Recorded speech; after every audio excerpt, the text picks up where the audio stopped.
ओम श्री गणेशाय नमः। जय श्रीमन्नारायण, जय आदिशक्ति माता, जय भोलेनाथ, जय माता पार्वती। दोस्तों, आज हमारे साथ श्रवण करेंगे फाल्गुन मास महात्म्य का 5वां अध्याय। आज की कथा में श्री मैत्री जी कहते हैं, हे विदुर जी, सनकादिक नारद, ऋभु, हंस, अरुण और अति ब्रह्म जी के इस नैतिक ब्रह्मचारी पुत्रों ने गृहस्थाश्रम में प्रवेश नहीं किया, अतः उनकी संतान नहीं हुई। अधर्म भी ब्रह्मा जी का ही पुत्र था। उसकी पत्नी का नाम मिर्सा, उसके दंभ नामक पुत्र और माया नाम की कन्या हुई। उन दोनों को रीत ले गया क्योंकि उनके कोई संतान ना थी। दंभ और माया से लोभ और निवृत्ति का जन्म हुआ। उनसे क्रोध और हिंसा तथा उनसे कली, उसकी बहन दूती उत्पन्न हुए।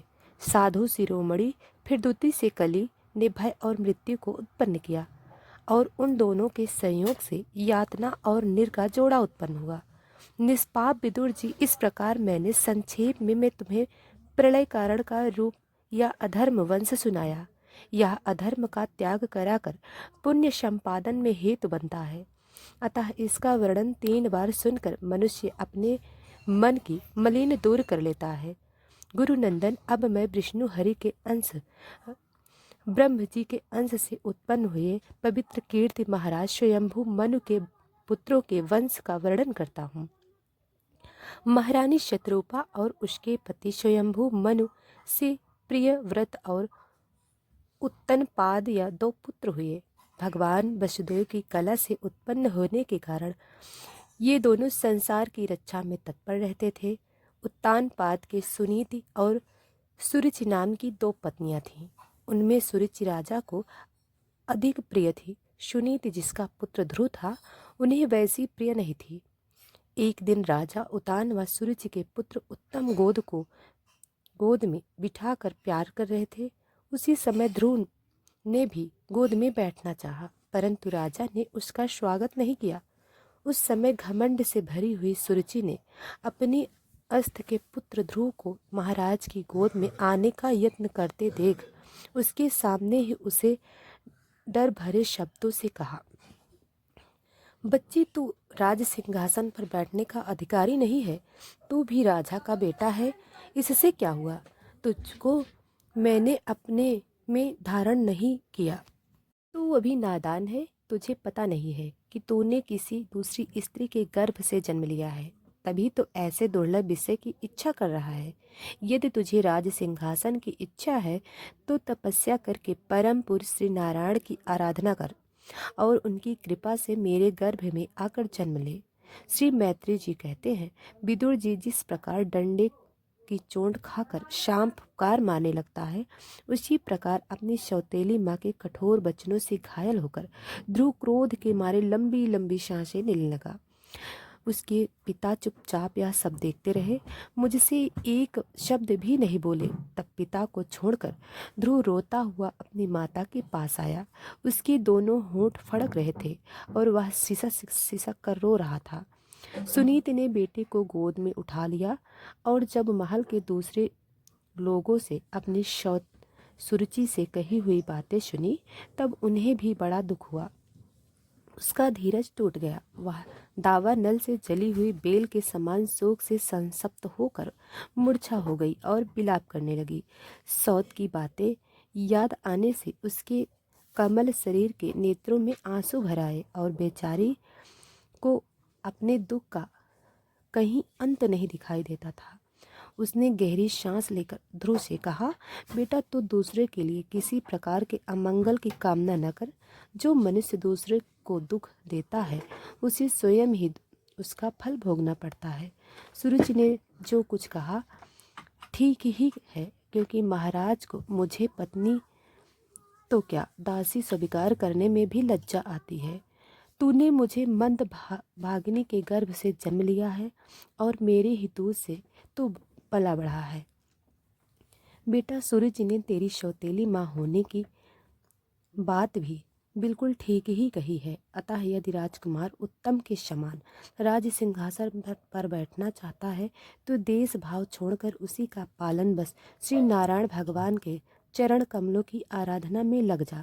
संसार का पालन करने के लिए सत्य गुण और अंगीकार करने वाले उन श्री हरि के चरणों की आराधना करने से तेरे परदादा श्री ब्रह्मा जी को वह सर्वश्रेष्ठ पद प्राप्त हुआ है, जो मन और प्राणों को जीतने वाले मुनियों के द्वारा वंदनीय है। इसी प्रकार तो दरा स्वयंभू मनु ने भी बड़ी बड़ी दक्षिण वाले यज्ञों के द्वारा अनन्य भाव से उन्हीं भगवान की आराधना की, तभी उन्हें दूसरों के लिए अति दुर्लभ अलौकिक लौकिक और मोक्ष सुख की प्राप्ति हुई। बेटा, तू भी उन भक्त वत्सल भगवान का ही आश्रय ले। जन्म मृत्यु के चक्कर से छूटने की इच्छा करने वाले मुमुक्ष लोग निरंतर उन्हीं के चरण कमलों का मार्ग खोजा किया करते हैं। तो धर्म पालन से पवित्र हुए अपने चित्त में श्री पुरुषोत्तम को बैठा ले तथा अन्य सब का चिंतन छोड़ केवल उन्हीं का वचन कर। बेटा, उन कमल दल लोचन श्री हरि को छोड़कर मुझे तो तेरे दुख दूर करने वाला कोई नहीं दिखाई देता।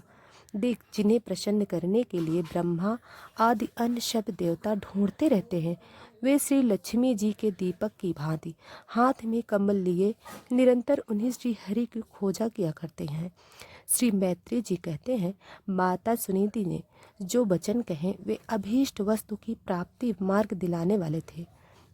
अतः उन्हें सुनकर ध्रुव ने बुद्धि द्वारा अपने चित्त का समाधान किया। इसके बाद वे पिता नगर से निकल पड़े।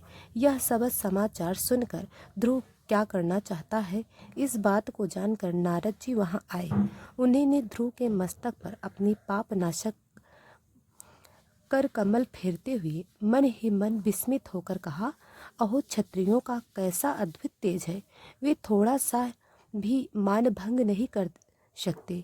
देखो, अभी तो यह नन्हा सा बच्चा है, तो भी इसके हृदय में सौतेली माता के कटु वचन घर कर गए हैं। तत्पश्चात नारद जी ने ध्रुव से कहा, बेटा, तू अभी तो बच्चा है, खेल कूद में ही मस्त रहता है। हम नहीं समझते कि इस उम्र में किसी बात से तेरा सम्मान या अपमान हो सकता है। यदि तुझे मान अपमान का विचार ही है तो बेटा, असल में मनुष्य के असंतोष का कारण मोह के सिवा और कुछ नहीं है। संसार में मनुष्य अपने कर्मानुसार ही मान सम्मान या दुख सुख आदि को प्राप्त होता है। बस भगवान की गति बड़ी विचित्र है, इसलिए उस पर विचार करके बुद्धिमान पुरुष को चाहिए कि देव बस उसे जैसी भी परिस्थिति का सामना करना पड़े उसी से वे संतुष्ट रहे। अब माता का उपदेश हेतु योग साधन द्वारा जिन भगवान की कृपा प्राप्त करने चला है, वे विचार से साधारण पुरुषों के लिए उन्हें प्रसन्न करना बहुत ही कठिन है। योगी लोग अनेकों जन्मों तक अनासक्त रहकर समाधि योग के द्वारा बड़ी बड़ी कठोर साधनाएं करते हैं, परंतु भगवान के मार्ग का पता नहीं पाते।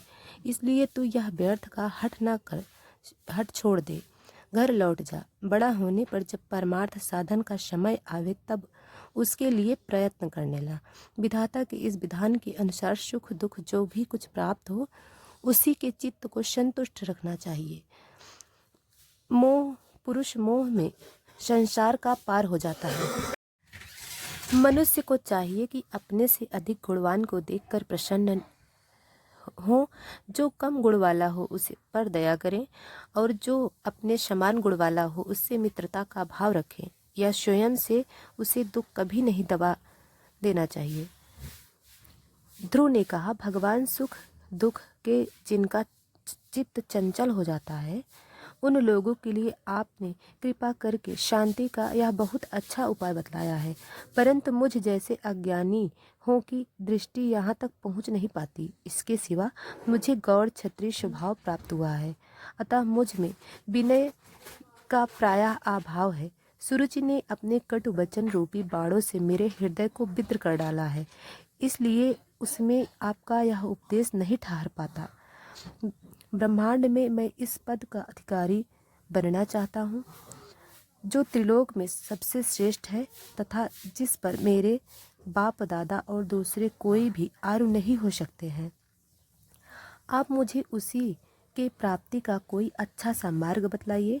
आप भगवान ब्रह्मा जी के पुत्र हैं और संसार के कल्याण के बिना बचाते सूर्य की बात ही त्रिलोक में विचरण करते हैं। श्री मैत्री जी कहते हैं, ध्रुव की इस प्रकार बात सुनकर भगवान नारद जी प्रसन्न हुए और उस पर कृपा करके इस प्रकार उपदेश देने लगे। इसी के साथ यह अध्याय समाप्त हुआ।